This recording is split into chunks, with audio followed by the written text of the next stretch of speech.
மணக்கு சமையல் வாசம் பாரு, தமிழ் மண்ணின் சுவை பேசுது பாரு. இட்லி தோசை சாம்பார் சேர்ந்து காலை எழுந்த பசியை தூண்டும்.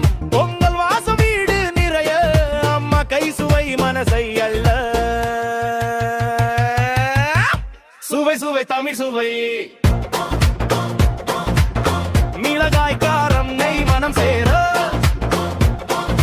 சுவை சுவை தமிழ் சுவை, ஒரு முறை சாப்பிட்டா மறுக்க முடியாத சுவை.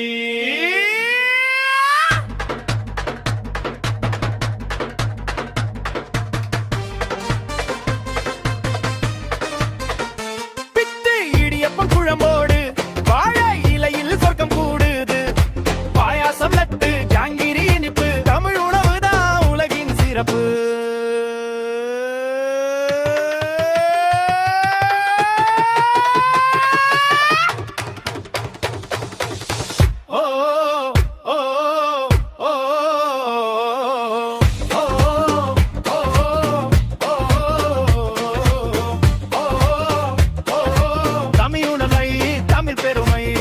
சுவையிலே உலகையே ஜெயிப்போம்.